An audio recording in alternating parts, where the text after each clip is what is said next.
Current and electricity का ये chapter current and electricity से के चैप्टर के 2 पार्ट कंप्लीट हो चुके हैं। आज इसका तीसरा पार्ट अपलोड होने जा रहा है। तीसरे पार्ट में हम व्हीट स्टोन ब्रिज के बारे में बताएंगे। ये व्हीट स्टोन ब्रिज क्या होता है। व्हीट स्टोन ब्रिज के द्वारा हम किसी अननोन रजिस्टर का रेजिस्टेंस मालूम करते हैं।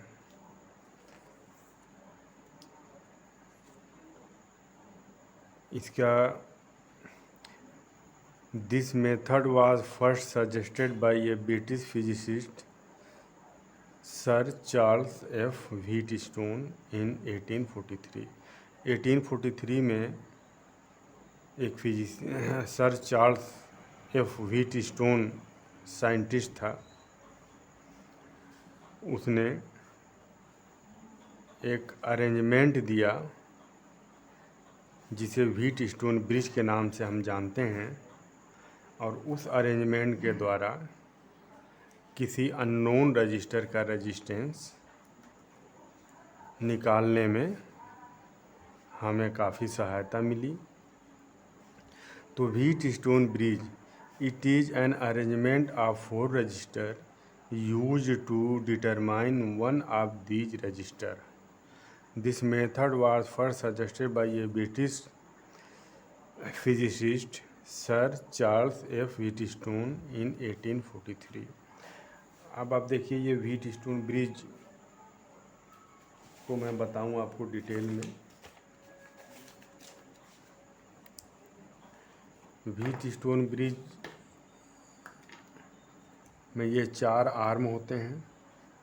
एक आर्म आपका ये है और एक आर्म ये है, एक आर्म ये है और एक आर्म ये है।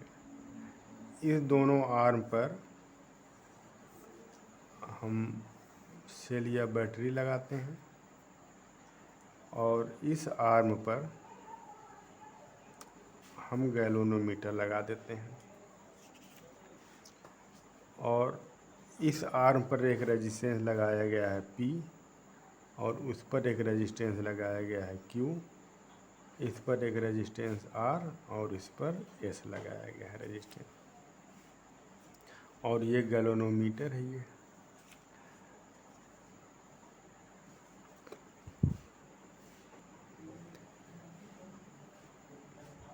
ये सिरे A और C से बैटरी लगाया गया है और D और B से एक गैल्वेनोमीटर लगाया गया है। इस आर्म पर रेजिस्टेंस P है, इस आर्म पर रेजिस्टेंस Q है, इस आर्म पर रेजिस्टेंस R है और इस आर्म पर रेजिस्टेंस S। तो ये A, B और C, D। AC आर्म पर बैटरी लगाई गई है सेल, और B और D आर्म पर गैल्वेनोमीटर लगाया गया है। तो इसका सिद्धांत ये है कि इस R जो रेजिस्टेंस है ये अननोन रेजिस्टेंस है S। अननोन रेजिस्टेंस को हम यहाँ पर लगाते हैं। ये अननोन रेजिस्टेंस है जिसकी हमें वैल्यू पता करनी है। यहाँ हम लिख दें ये अननोन है।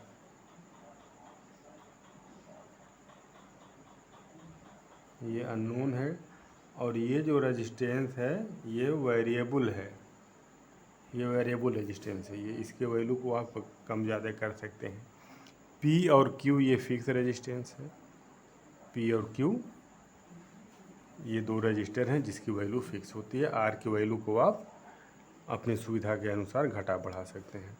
और D और C पर उस रेजिस्टेंस को हम रखते हैं जिसकी वैल्यू हमें पता करनी है। ये इसका अरेंजमेंट रहा। अब R को स्विच को ऑन करिए आप। यहाँ मान लीजिए एक स्विच कहीं लगा हुआ है, ये स्विच को आप ऑन कर दीजिए। जब आप स्विच को ऑन कर देंगे तो इस गैल्वेनोमीटर में डिफ्लेक्शन जो है आएगा। गैल्वेनोमीटर का जो निडल है वो एक तरफ डिफ्लेक्ट होगा। तो अब आर की वैल्यू को आप घटा बढ़ा करके इस तरह से आप सेट करिए कि गैल्वेनोमीटर जी में कोई डिफ्लेक्शन ना हो।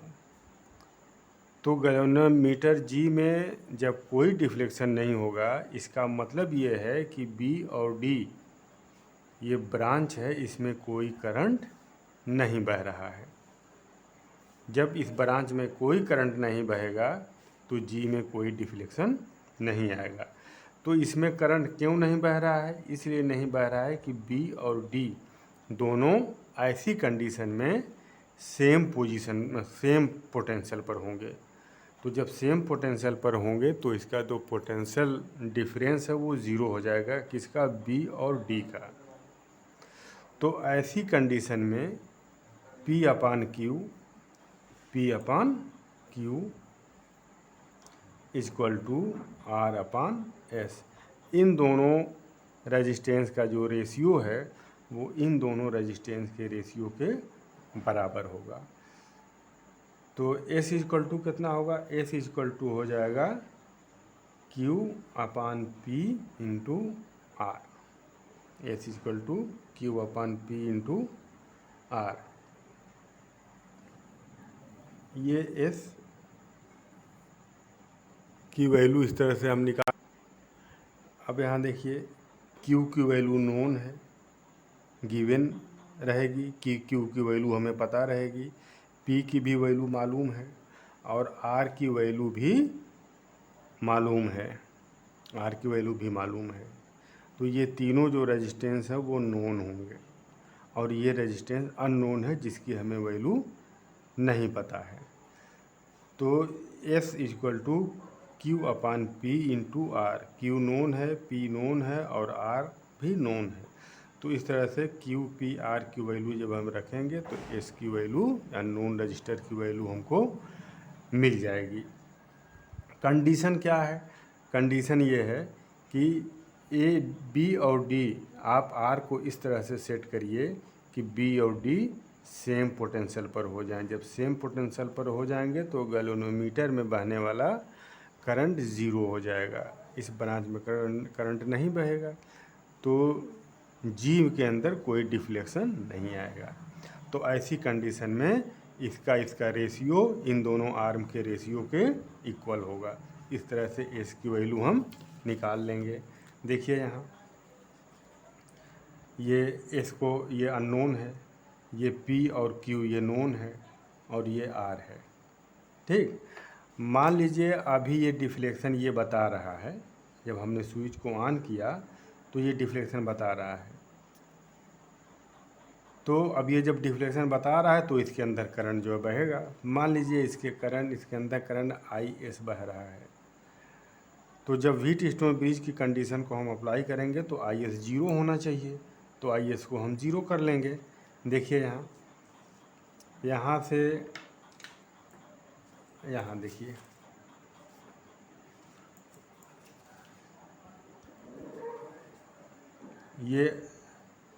ये रेशियो आर्म है ये,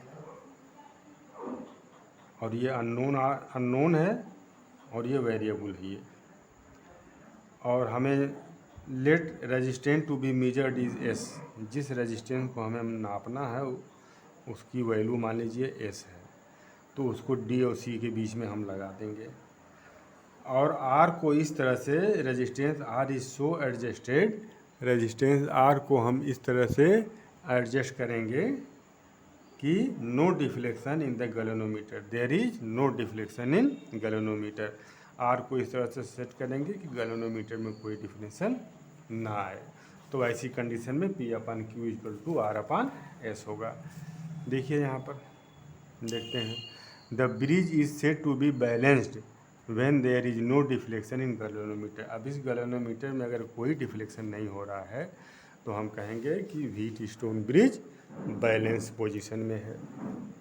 तो बैलेंस पोजीशन में अगर है तो P upon Q equal to R upon S, इसका रेशियो इसके रेशियो के बराबर होगा। आइए हम किरचॉफ के लॉ से हम इस अननोन रेजिस्टेंस S के लिए जो ये formula P upon Q equal to R upon S है, इस फार्मूले का हम derivation with the help of Kirchhoff's law करें। ये बैलेंस की पोजीशन में P upon Q equal to R upon S, तो इसका हम डेरिवेशन किरचॉफ के नियम से कर रहे हैं, किरचॉफ लॉ से। अब यहाँ देखिए, मान लीजिए यहाँ से करंट फ्लो हो रहा है I, ठीक, यहाँ से करंट फ्लो हो रहा है I, और ये करंट देखिए यहाँ आ रहा है, ये करंट देखिए यहाँ से आ रहा है, यहाँ से, और ये करंट मान लीजिए I है।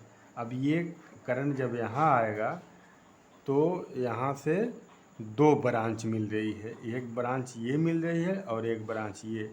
तो आप मान लीजिए कि इस वाले ब्रांच में I1 करंट गया, I में से I1, दोनों ब्रांच में I करंट बढ़ जाएगा। तो यहाँ से करंट जो है गया I1 और यहाँ करंट गया I2, ठीक। तो I equal to I1 plus I2 होगा, I equal to I1 plus I2। इसके बाद देखिए यहाँ से जब ये I1 जा रहा है तो यहाँ से IG देखिए इसमें मान लीजिए आ रहा है। अभी हम ये मान ले रहे हैं कि इसके अंदर करंट IG जा रहा है। तो अब ये I1 में से IG तो इधर चला गया, तो यहाँ कितना आएगा, I1 में से इस IG को आप माइनस कर दीजिए तो I1 माइनस IG ये यहाँ जाएगा, इधर आएगा, ठीक। अब यहाँ से देखिए ये IG, इस ब्रांच का IG, इस ब्रांच का जो करंट है वो ऐसे आ रहा है, और I2 देखिए ऐसे आ रहा है। यहाँ पर I1 और I2, ये I2 और ये I1 दोनों यहाँ पर मिलेंगे। ये ये IG आ रहा है इधर, और ये I2, ये दोनों यहाँ पर मिलेंगे, और ये दोनों मिल करके I1 प्लस IG इस S में फ्लो होगा। और जब ये यहाँ आएगा तो यहाँ से I यहाँ निकल जाएगा, यहाँ I जाएगा करंट। तो ये करंट चूँकि ये C से लेकर के D तक का एक ब्रांच है, तो सेम ब्रांच में सेम करंट बहता है। तो यहाँ I है तो यहाँ भी करंट I ही होगा, यहाँ करंट I होगा, ठीक। तो देख लीजिए यहाँ करंट, हम इसको यहाँ आपको हम बता दें कि यहाँ कैसे I होगा। यहाँ से करंट आ रहा है I1 माइनस IG, और यहाँ I2 प्लस IG जा रहा है। तो ये करंट और ये करंट दोनों ऐड हो जाएगा, यहाँ दोनों जुड़ करके यहाँ आएंगे। तो I1 minus IG plus I2 plus IG, इसको आप जोड़ दीजिए तो I1 minus IG plus I2 plus IG से IG कैंसिल, तो I1 प्लस I2। अब यहाँ देखिए ये जो करंट I है, ये करंट I दो हिस्से में बटा है, I1 और I2 में। तो I इक्वल टू हो जाएगा I1 प्लस I2, ये I है, दो पार्ट में ये बढ़ रहा है, ये I1 में I2 में। तो ये I equal to I1 plus I2। तो देखिए I1 प्लस I2 की जगह हम लिख देंगे I। तो यहाँ करंट क्या हो गया I, अब ये I करंट से यहाँ से फ्लो हो रहा है, ये इसका कम्बिनेशन है। अब देखिए हम किरचॉफ्स लॉ यहाँ पर अप्लाई करें, किरचॉफ्स लॉ हम यहाँ पर अप्लाई कर रहे हैं। आइए अप्लाई करते हैं किरचॉफ्स लॉ। देखिए आप ट्रेवर्सल लाइन आप कैसे जो है आप इसको ट्रेस कर रहे हैं, क्लॉकवाइज की एंटी क्लॉकवाइज, वो आपके ऊपर डिपेंड करेगा। तो हम इसको क्लॉकवाइज ट्रेस कर रहे हैं, आप चाहे तो एंटी क्लॉकवाइज आप ट्रेस कर सकते हैं। तो यहाँ एक लूप ये बना और एक लूप ये बना, एक लूप बना ABDA और दूसरा लूप बना BCDB, ठीक। तो आप पहले लूप पर किरचॉफ्स लॉ लगाइए ABDA किरचॉफ लॉ लगाइए। तो आइए लगाते हैं।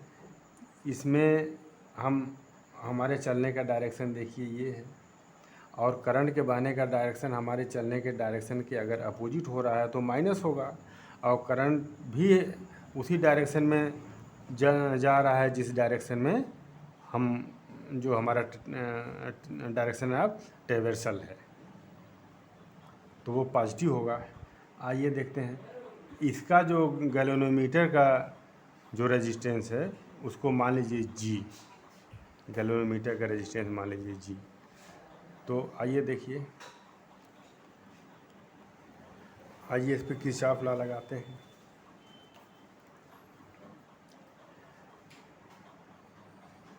यहाँ से लगा रहे हैं किरचॉफ लॉ A से।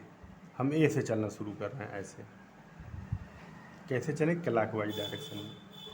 तो करंट और रेजिस्टेंस का सम, किसी लूप में टोटल करंट और रेजिस्टेंस का सम, ये इक्वल टू उस लूप में जितने भी सेल हैं उनके ईएमएफ के सम के बराबर होगा। तो इस लूप में तो कोई सेल नहीं है,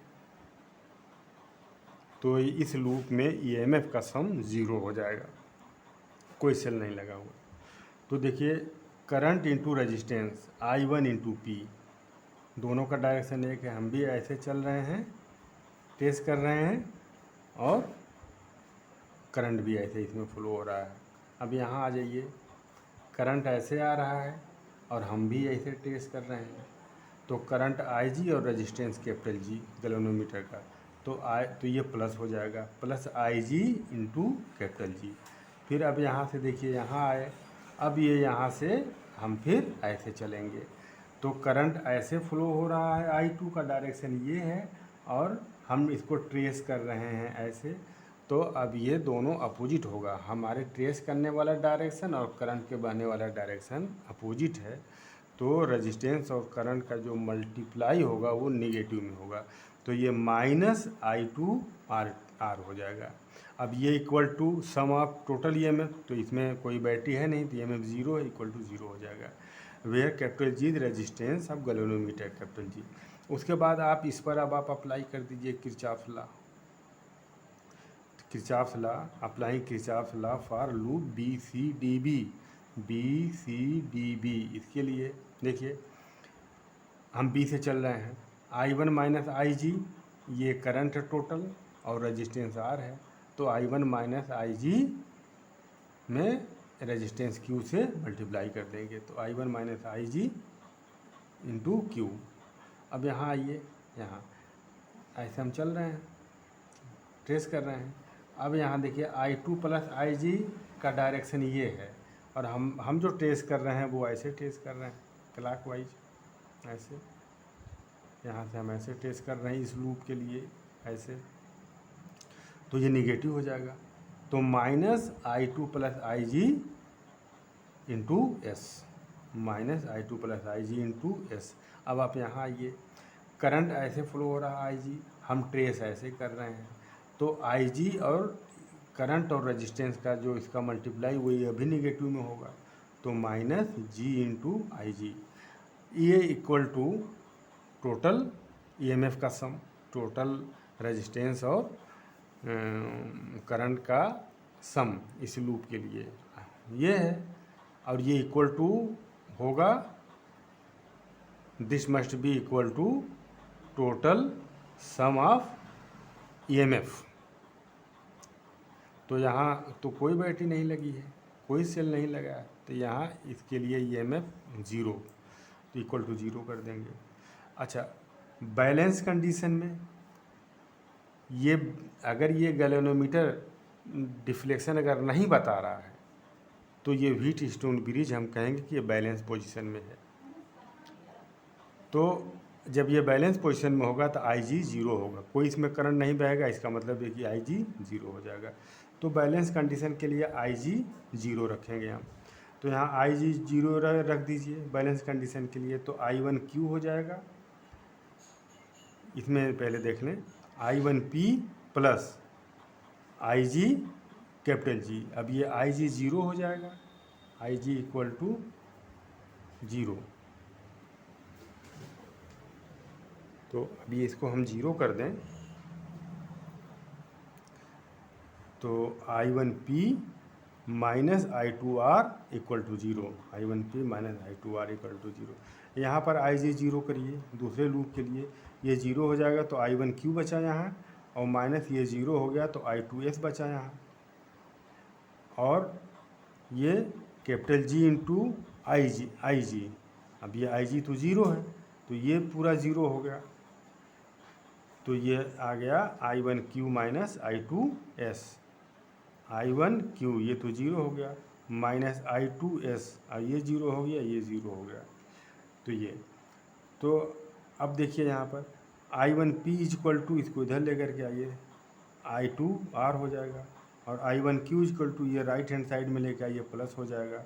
अब इस इक्वेशन में इस इक्वेशन का आप डिवाइड कर दीजिए तो I one P upon I one Q equal to I two R upon I two, ये आई टू ये एस है, ये एस है ये, ठीक। तो आई वन से I one cancel, I two से आई टू कैंसिल, तो R upon S equal to P upon Q, this is the condition for balanced Wheatstone bridge. तो इस तरह से R equal to S equal to Q upon P into R, ये हो गया। तो ये क्वेश्चन दिया हुआ है,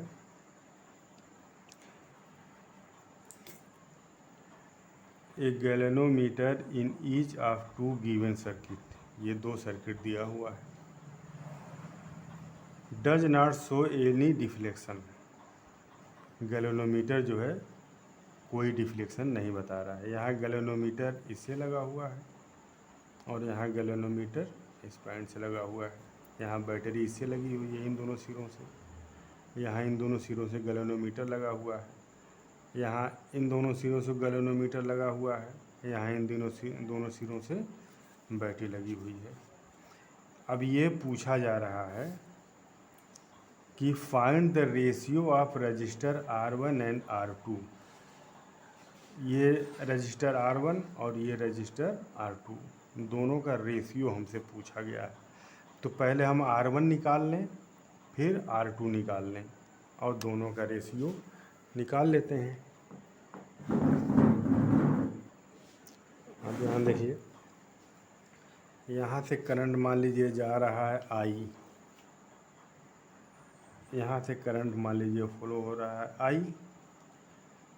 अब इसके बाद ये करंट जब आगे जा रहा है यहाँ, तो यहाँ देखिए यहाँ पे जंक्शन मिल गया। अब इस जंक्शन में कुछ करंट इसमें इस ब्रांच में जाएगा और कुछ करंट इस ब्रांच में जाएगा। तो इस वाले ब्रांच में जो करंट जा रहा है वो मान लीजिए I1 है। तो I में से I1 को निकाल दीजिए, टोटल I है, I में से इस I1 को आप निकाल दीजिए, जो बचा वो इधर जाएगा। तो यहाँ जो करंट बह रहा है वो I माइनस I1, ठीक। अब ये यहाँ से लेकर के यहाँ तक का ये ब्रांच सेम है, यहाँ गैल्वेनोमीटर का डिफ्लेक्शन ज़ीरो है तो इसमें कोई करंट नहीं फ्लो हो रहा है। जो करंट I1 यहाँ से जा रहा है वो यहाँ इसमें भी वही आएगा, ठीक। और I माइनस I1 ये यहाँ आ रहा है, इसमें तो इसको जाना नहीं है और फिर ये यहाँ आ जाएगा, ठीक। अब यहाँ से ये दोनों मिल करके निकलेंगे, तो यहाँ से कितना निकलेगा देख लीजिए। अब ये दोनों को जोड़ दीजिए I और यहाँ I माइनस I1, इसमें भी यही बहेगा, तो दोनों को आप जोड़ दीजिए। तो I माइनस I1, यहाँ से I माइनस I1 यहाँ आ रहा है और यहाँ से I1 यहाँ मिल रहा है, तो जोड़ दीजिए इसको। तो I1 से I1 कैंसिल हो गया, बच गया I, ये I इधर बहेगा, ऐसे फ्लो होगा, ठीक। तो अब आपको R1 निकालने के लिए दो तरीके हैं। एक तो आप एक काम इसमें ये करिए कि व्हीटस्टोन ब्रिज का फार्मूला आप इस पर लगा दीजिए, व्हीटस्टोन ब्रिज का फार्मूला इस पर लगा दीजिए। जब ये गैल्वेनोमीटर डिफ्लेक्शन की पोजीशन में नहीं है तो इन दोनों का रेशियो इन दोनों के रेशियो के इक्वल होगा। तो 4/R1 = 6/9। ठीक, क्रॉस मल्टीप्लाई कर दीजिए। तो 6R1 = 4 × 9, तो R1 = हो जाएगा 4 × 9/6। इसको काट दीजिए, 3 × 2 = 6, 3 × 3 = 9 और 2 × 2 = 4, तो R1 = 6 आ गया। ठीक, अब यहाँ आप देख लीजिए, यहाँ भी वही कंडीशन है, इन दोनों के बीच डिफ्लेक्शन 0 है, तो इसके बीच का रेशियो इसके बीच के रेशियो के बराबर होगा। तो ये हो जाएगा 6/12 = R2/8, तो R2 = हो जाएगा 6/12 × 8। ठीक, तो ये काट दीजिए, इसको 4 से काट दीजिए, 4 2 2 = 8 और 4 3 = 6 और 3 1 = 3, 3 2 = 6, ये 4 ओम आ गया। ठीक, तो अब ये रेशियो R1/R2 सॉरी, इसका रेशियो देख लें, रेशियो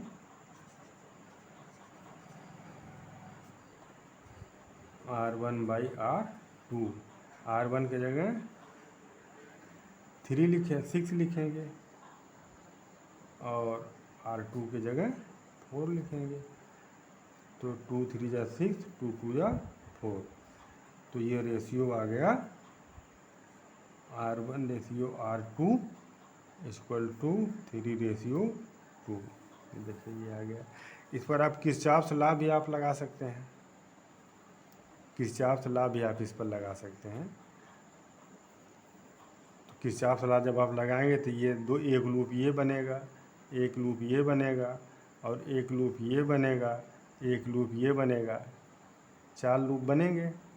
तो यहाँ वेरिएबल चूँकि 3 ही है, 2 ही है, I और I1, वेरिएबल 2 है, I और I1, तो सिर्फ 2 लूप से यहाँ काम बन जाएगा, सिर्फ 2 लूप से 2 इक्वेशन बनेंगे और उससे हम कैलकुलेशन इसका कर लेंगे।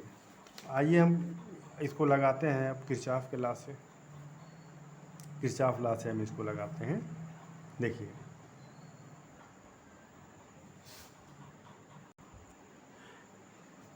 आइए एक दूसरा क्वेश्चन लगाते हैं किरचॉफ लॉ पर।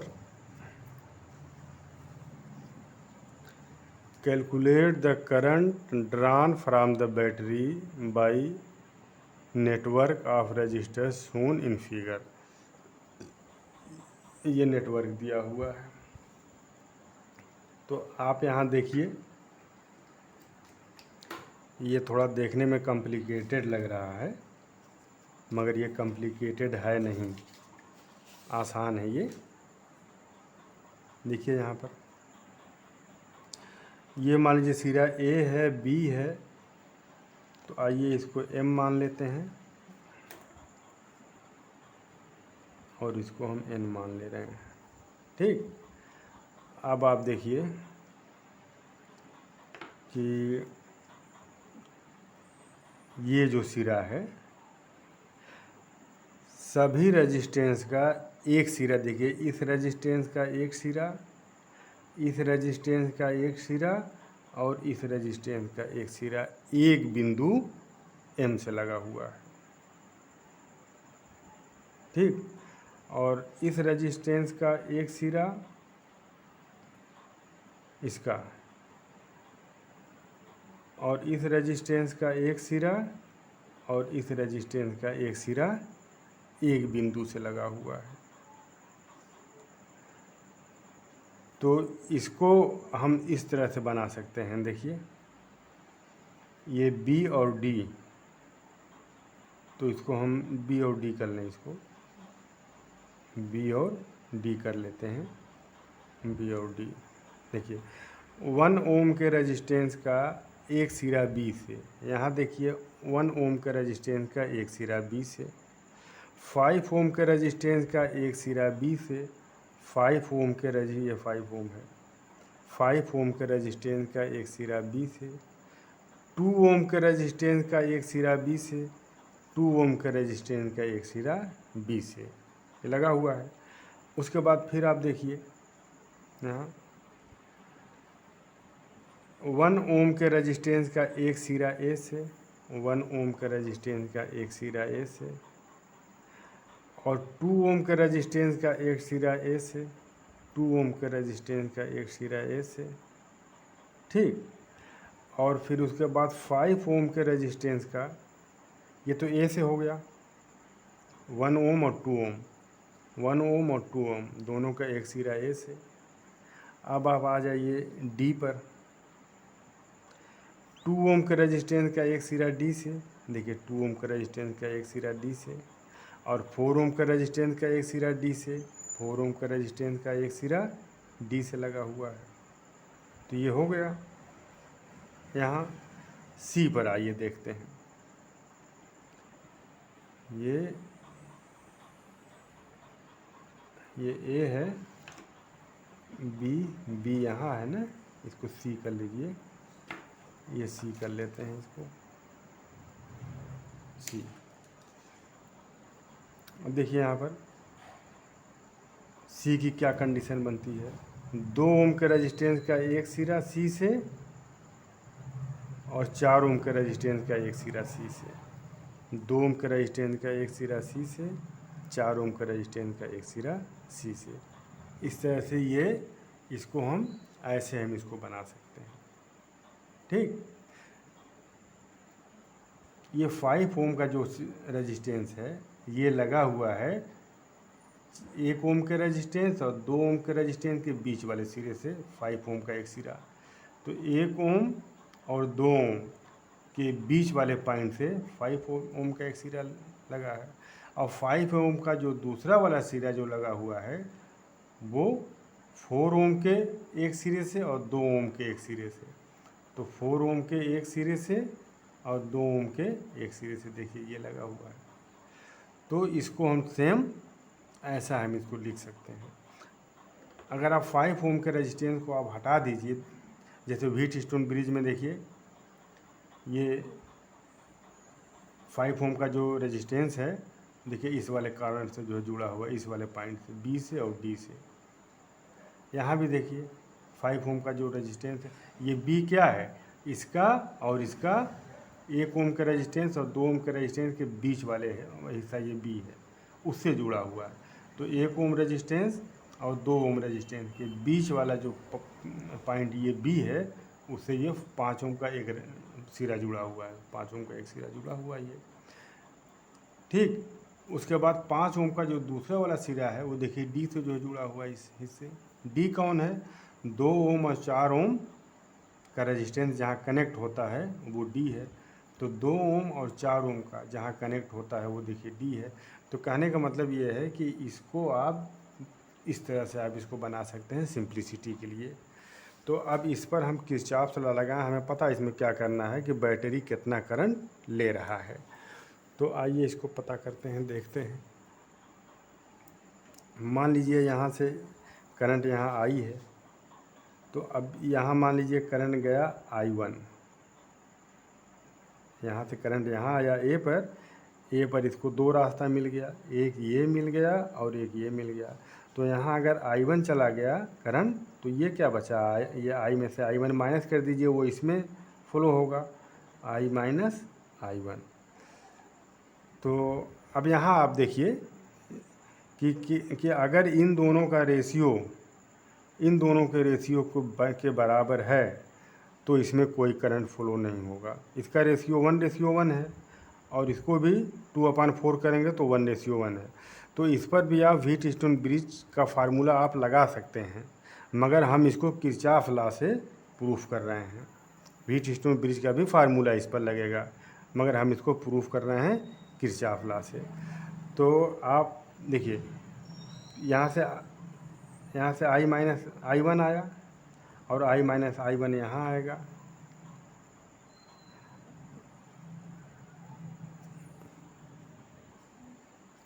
तो यहाँ लूप ला लगाइए, लूप ला यहाँ हम लगाते हैं। चूँकि इसमें कोई करंट नहीं फ्लो हो रहा है, इसलिए I1 जो यहाँ आ रहा है वो इसमें चला जाएगा, I1 में।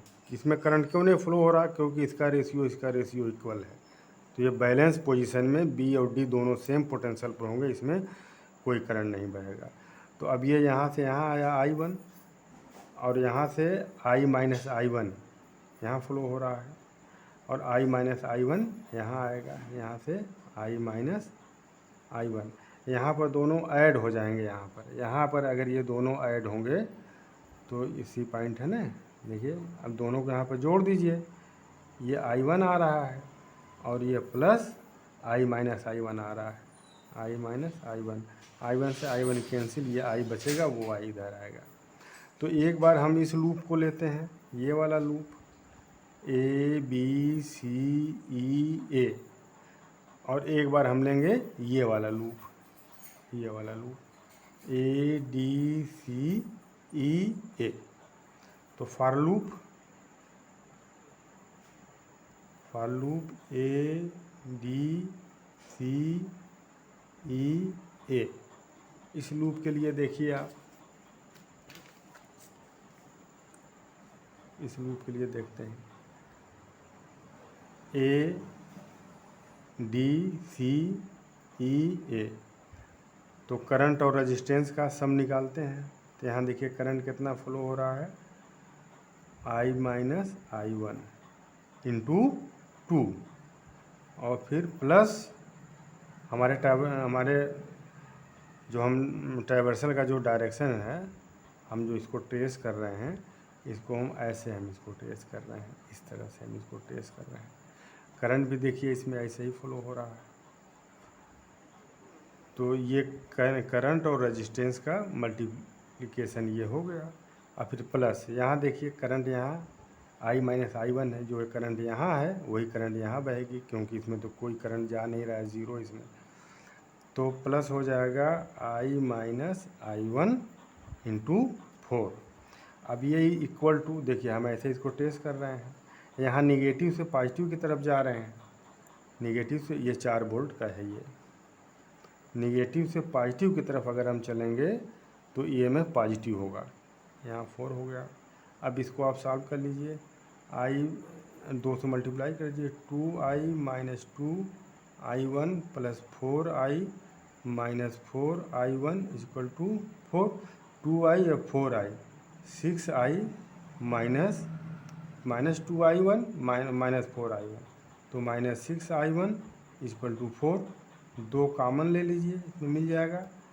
तो ये हो जाएगा 3I minus 3I1 equal to 4, 2 1 जा 2, 2 2 जा 4।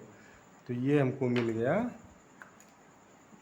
3I minus 3I1 equal to 2। ये इक्वेशन नंबर 1 मिल गया। अब आप देखिए for loop A B C E A, A B C E A। अब इस लूप पर हम किरचॉफ का लॉ लगा दें। आइए देखते हैं, यहाँ से चलें, करंट इंटू रेजिस्टेंस, तो ये हो जाएगा I1, करंट इंटू रेजिस्टेंस।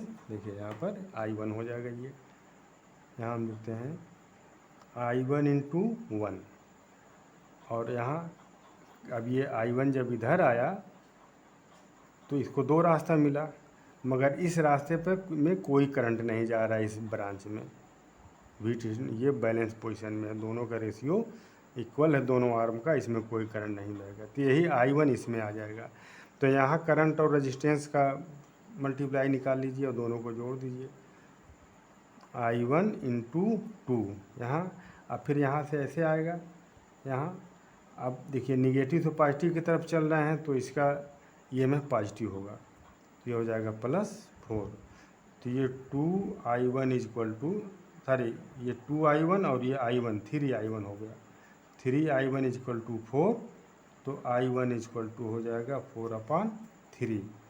अब पुटिंग द वैल्यू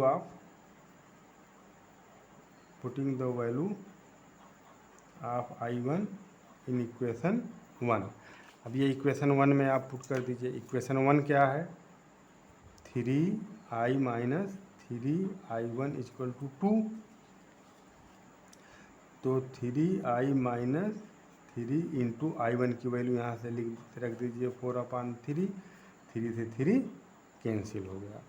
तो 3 अब ये equal to 2, 3i minus 3i1 की जगह 4/3 ये इक्वल टू 2।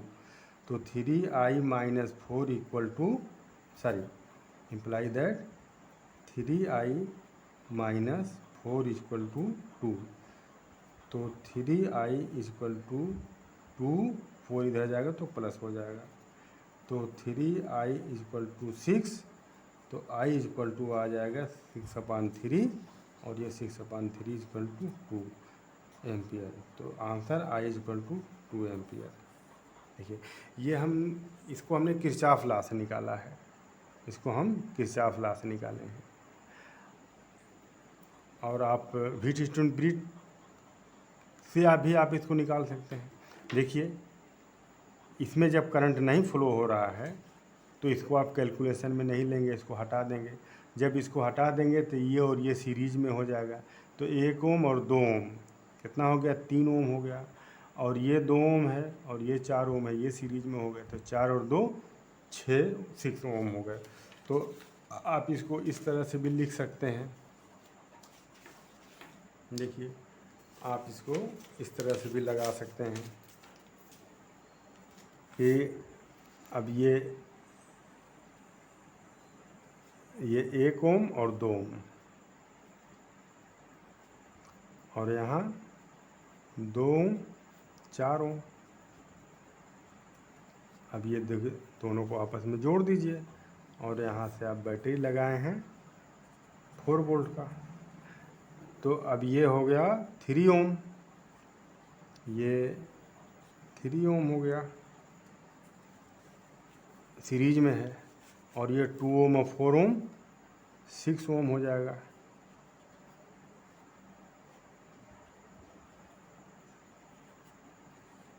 यहाँ आपने बैटरी लगा दिया 4 वोल्ट की।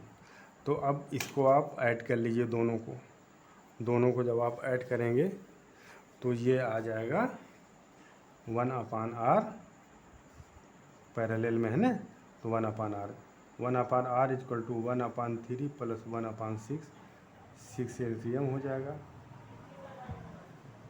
2 + 1 इक्वल टू 3/6, 3 1 जा 3, 3 2 जा 1/R इक्वल टू 1/2, तो R इक्वल टू 2 आ गया। तो अब देखिए यहाँ R2 आ गया और V इक्वल टू होता है IR। तो current I equal to V/R और V की जगह रखेंगे 4 और R के जगह रखेंगे 2, तो ये आ जाएगा 2 एम्पियर। ये 2 एम्पियर आ गया ये।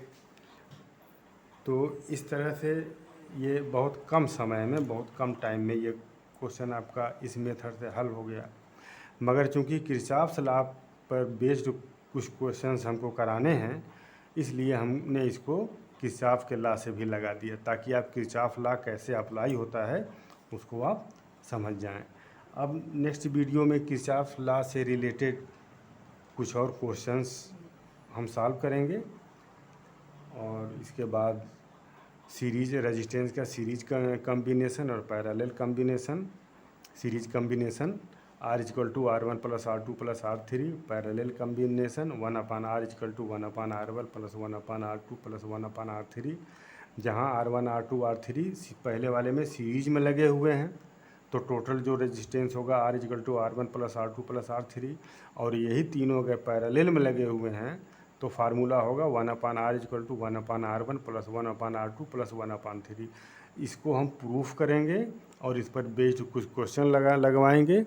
इसलिए इसके ये जो वीडियो है इसको अगर पसंद आए तो आप लाइक कर दीजिएगा, चैनल आप लोग ज़रूर सब्सक्राइब कर लीजिएगा, बेल आइकन को प्रेस कर दीजिएगा ताकि अगला वीडियो जब अपलोड हो इससे रिलेटेड तो उसका नोटिफिकेशन आपको मिल जाए और आपको उससे फ़ायदा मिल सके। धन्यवाद।